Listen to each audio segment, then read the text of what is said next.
Dr. Deepak Chopra, and I'm substituting for Kerry Sheffield at Bold TV this morning.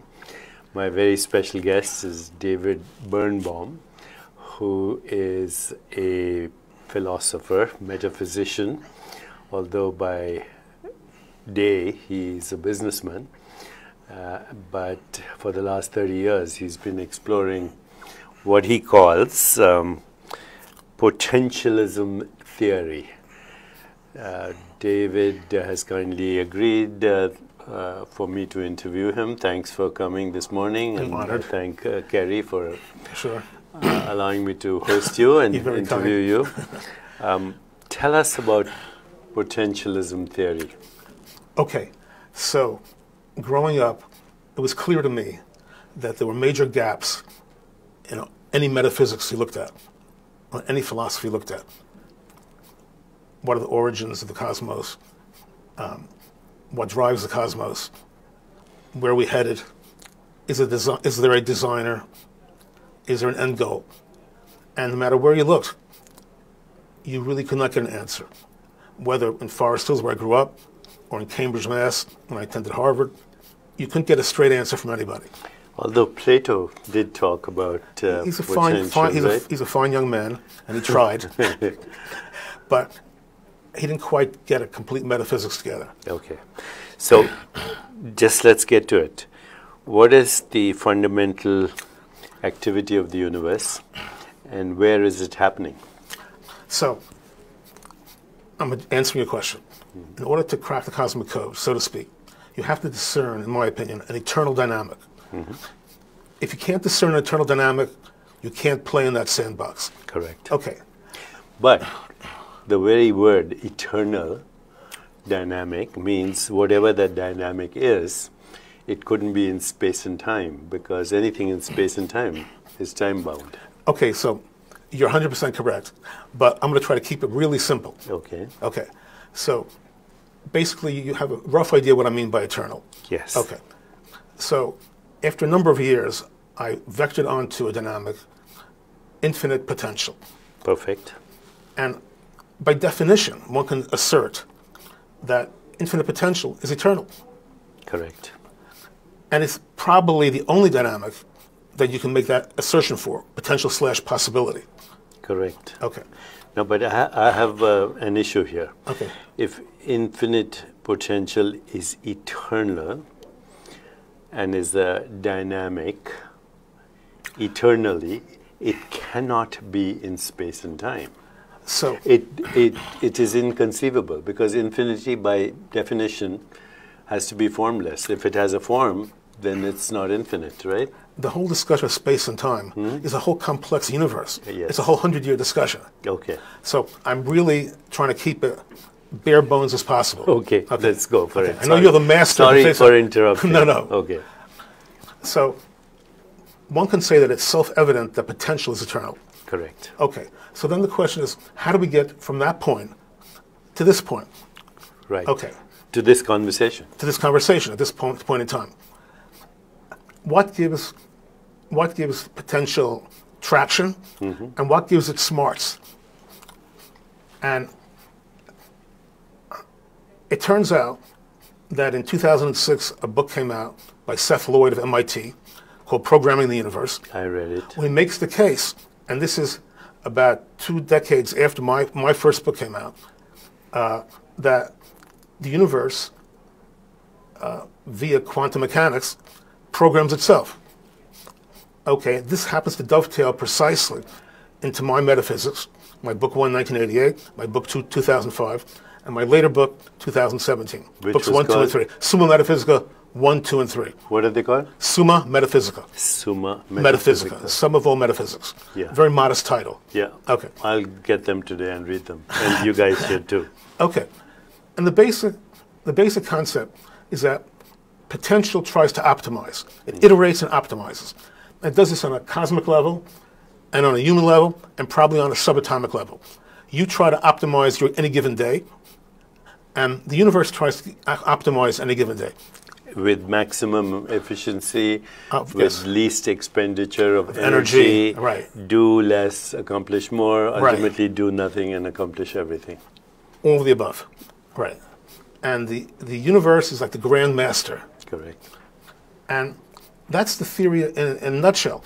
The universe is the physical appearance of this potential.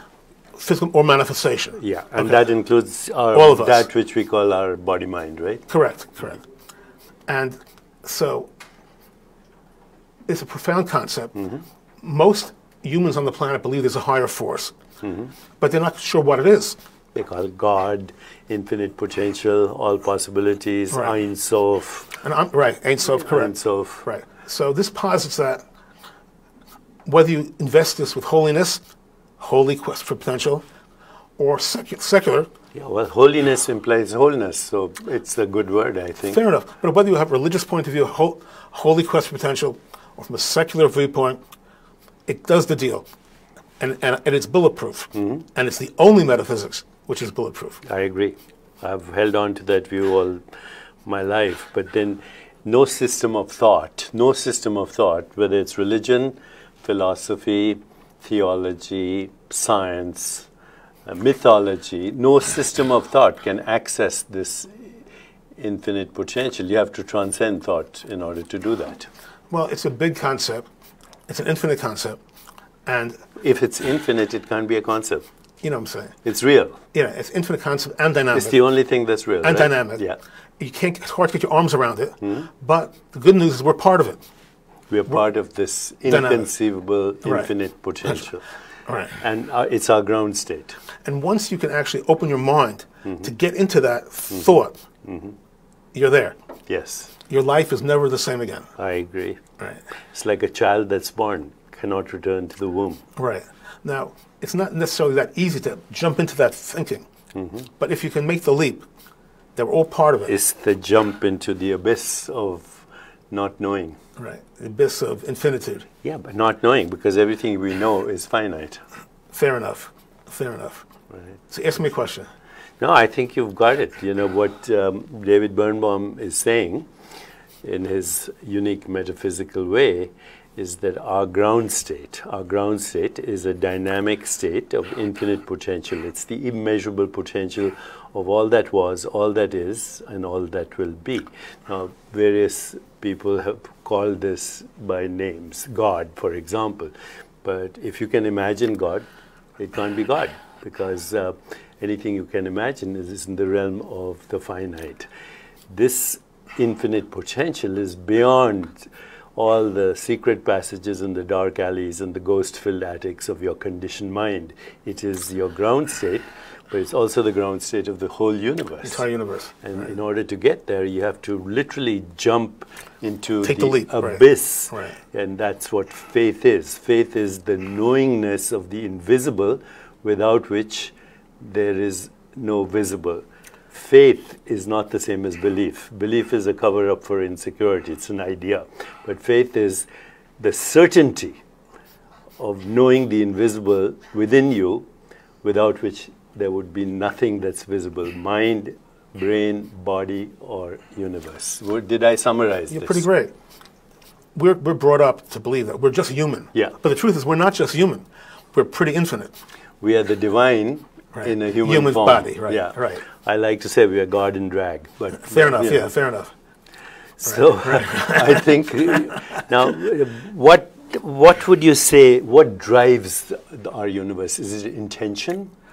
Is it intention organizing its fulfillment from this realm of infinite potentiality? I posit that there's a direction, a very clear-cut and not that complicated direction to the universe. Potential goes for complexification, heading towards what I call extraordinariation.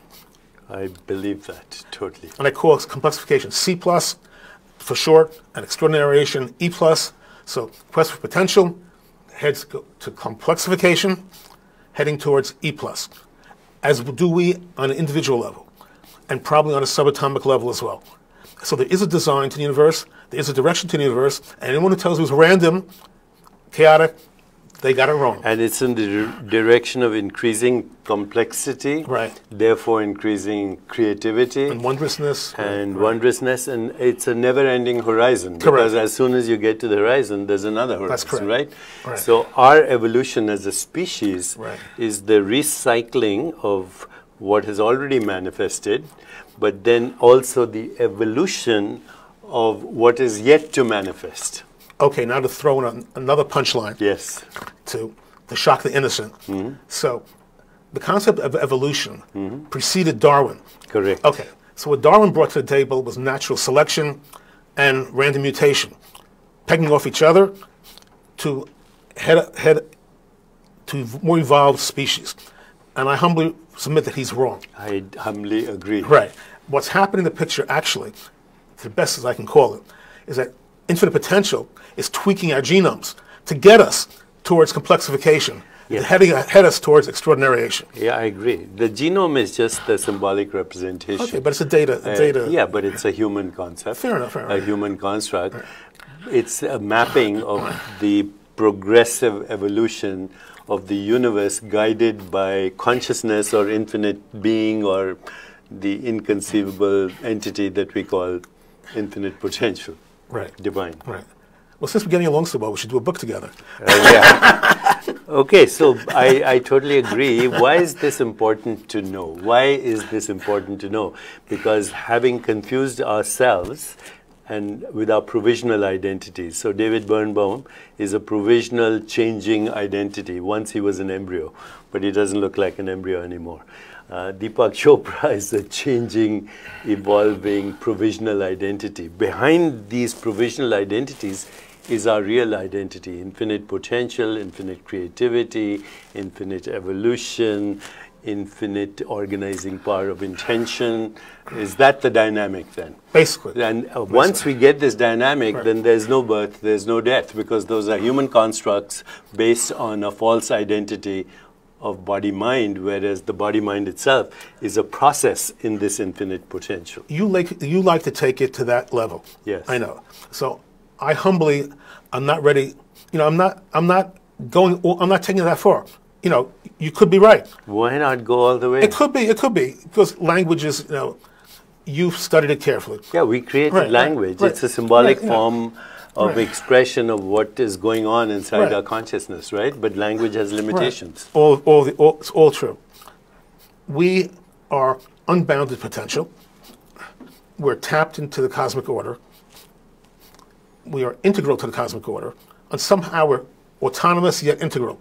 How that finesse happens, I'll read one of your books. But on some level, we're somehow simultaneously autonomous yet integral. Totally on board with David Baum. Check his website. It's rewind.com. Rewind-summa.com, right? Rewind-summa.com. And your books? Summa Metaphysica series. Summa Metaphysica. Metaphysical series. Summa Metaphysica on Amazon. On Amazon. Right. Summa Metaphysical on Amazon. Check it out. And if you want a very simpler version of how this dynamic operates, you can check out my book, 7 Spiritual Laws of Success, which was written a long time ago, but is still relevant. But it is about how infinite potential organizes itself as that which we call the universe and the experience of the universe. Remember, the experience of the universe is a unified activity of that which humans call mind, brain, body, and the appearance of the world. All this is being organized through self-interaction in the field of infinite possibilities, the wholeness that is holy, that is sacred, and that is you. Correct? Correct. Well, that does it. You've given us a great message, and it reinforces some of the greatest wisdom traditions of the world, both East and West, put in a modern language by David Birnbaum, Correct. who has written this extraordinary series. Thank you, David. Thank you, sir. Thank you.